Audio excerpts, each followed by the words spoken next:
Hello everyone, this is Sephiroth Sarath, and as you see, I cut my hair. I don't like change. What the bloody heck was that? Yeah, don't like change. I know you don't like change, it's not that bad of a thing. Everything. Oh boy. Change really isn't that bad, is it? I mean, Change come will on. never be a good thing. Change only leads to disappointment. Fine. If you don't like change that much, here. Better? Oh my god, he's changed again. When will he ever stop changing? You guys are never pleased. If things don't stop changing, I'm not even gonna try anymore. Yes, let's all unsubscribe to him. Trolls. Okay, first of all, I do want to apologize, because Friday's video was meant to be either a new series of videos which I was planning on starting, or it was meant to actually be another stage of my men's fashion and care. I want to apologize because sadly, because of my schedule this week, I've been very busy. I've had a few interviews which I had to go to, which have taken up a lot of my time. Most of the time I get on is in the evenings, but I've been having to go to sleep earlier, so I haven't had as much time to re-script or work on the videos I do have. So I really apologize for that. But for now, well, let's just move on to the video topic of today, which occurred to me actually while I was driving to an interview today. And that was the fact that in England, one part of schooling in high school is quite ridiculous in my opinion, and that would be England's PE lessons, or in the US they may be known as gym.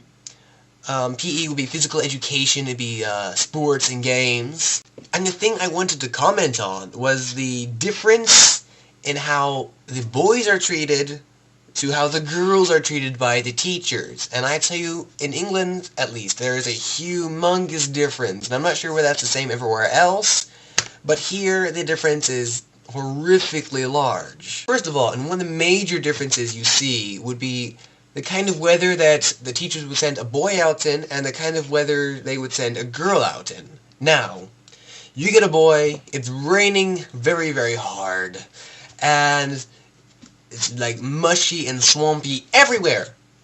So the boy's sitting there like, "Teacher, can we like play inside today? I mean, I swear that swamp out there is going to eat me if I step into it." "No!" is your response.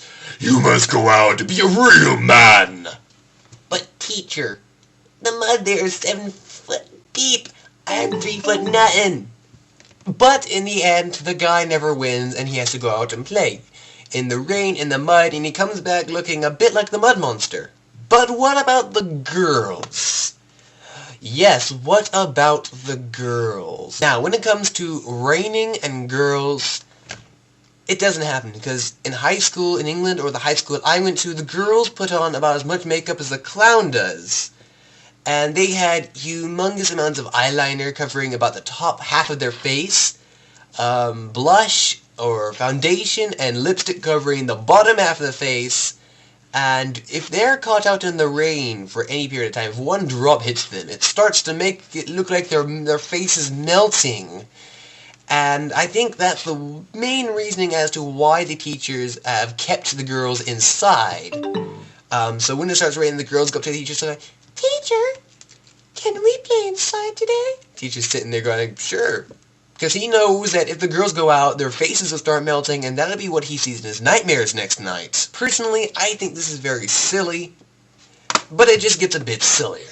Now let's talk about temperature changes. Whether it's very hot or very cold. Usually in England, more cold than hot, because the max temperature in England I've ever found was 29 for about an hour, and it killed pretty much half the British population when it got there. Now, in the extreme cold, where the main uniform for PE was a relatively thin polo shirt and a pair of very thin shorts, boots, and depending on the sport, shin pads, not a very warm outfit, and winters in England could reach into the negatives. So the boys would sit there and go, "You know, teacher, let's be reasonable here. It's very cold outside. Really, even if we're running around as fast as we possibly can, we're still going to get frostbite and we're still not going to be able to play because it's very cold. Can we stay inside? And the teacher would be like, Are you complaining about the cold? You must be real men. You must face the cold. You must put a stranglehold on the fucking cold. And you must beat it. And you go outside. You will play sports. And you will like it. And once again, the guys would differ with the conversation. And they would be forced to play outside. Once again, with the girls, apparently they are much more fragile than the boys. Because they can't take any amount of pain or cold at all. So it gets to perhaps to 10 degrees Celsius. The girls are like, Teacher, it's very cold outside. Do you mind if we play inside today? Teacher's sitting there going like, sure, why not? Because he knows the second those girls get out the door and they get too cold, there's this weird legend that goes around that if a girl gets too cold, she starts PMSing on the spot. Even if it's not the time of the month, you'll start PMSing. This legend has been proven by guys who didn't come back alive, but they did prove it, and we caught it on camera. Sadly, because of the explicit content of the videos, we can't show the video.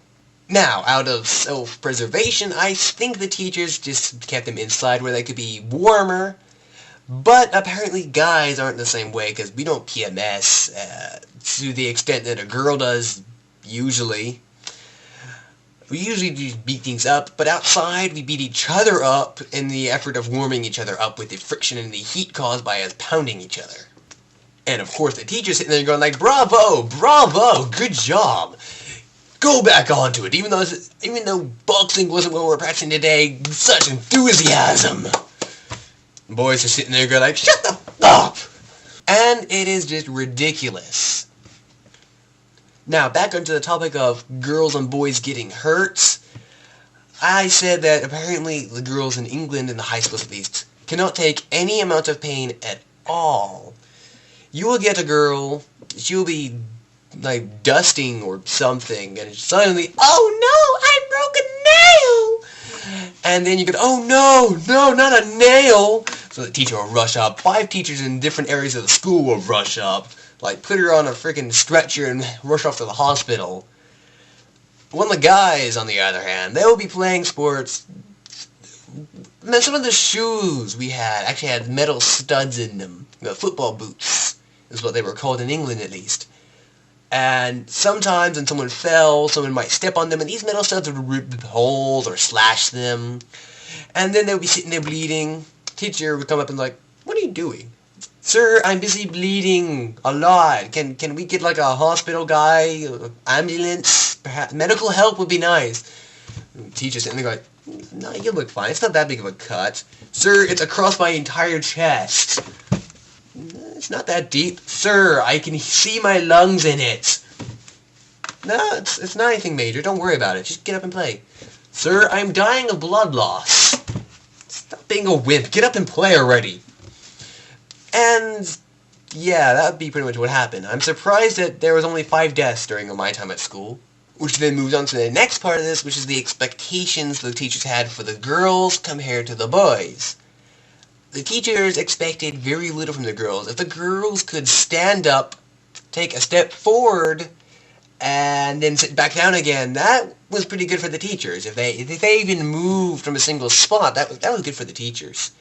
Now, if each boy in the class didn't score like 5 goals each, or run 100 meters in about 3 seconds, or something ridiculous like that, apparently we were a failure to sports and life. Do you see a pattern beginning to string along here, beginning to, like, create itself? Now, I have to say, the girls got the cushy bits, and they didn't mind at all. They loved their cushy little jobs in PE where they had to do practically nothing. Now, I'm not saying that all the girls did absolutely nothing, because there were some girls who actually took some of the sports seriously, and they liked them, and they actually did them. But a vast majority did very, very little, and they loved it. But the guys, on the other hand, who apparently drew the short end of the stick, didn't like the idea very much at all, because on one hand, they get the girls getting the easier life, which they can sort of understand, but with an easier life to that extent, they start to get a bit iffy. But when they're now expected to start being superhuman, that makes it very, very bad. Now, the number of arguments we had in our school, in our class, whenever we had PE between students, between the teacher, it was a big thing, and it was kind of daily, actually. Even though PE was not a daily thing, if we find the PE teacher coming up, quick, argue with him! Gotta get him to change, or quick, throw food at him, or something along those matters, because we were immature back then, even though we were only a few years younger. And that proves that guys are immature. Wait, that's not my point. That doesn't even help my case. And to put the icing on the cake, even though the girls get all this cushiness and all this softness to lay on during their PE, they sleep during their PE lessons, they still whine as much as the guys do. Now, the guys whine a lot. They have a lot of reasons to whine. But the fact that the girls whine just as much as the guys do, I find kind of hilarious. Because I don't see anything for them to whine about. Yet they find things to whine about, and I hear about these things they're whining about, and I have to laugh because the things they're whining about are absolutely ridiculous. Moral of the story? Don't go to school in England. Usefulness of the story? Now you know not to go to school in England? Anyways, thank you for sticking with me through this very random and kind of silly video. I hope you enjoyed it at least a little. As always, remember to thumbs up or thumbs down whether you liked or disliked the video, and comment below on what you thought about the video. And if you want to catch all my future videos, remember to subscribe to my channel, and I will see you all later. As always, this is Sephiroth the Wraith, over and out. I still don't like change. Will you go away? Oh my god, I broke a nail. I'm not even sure what to make of that.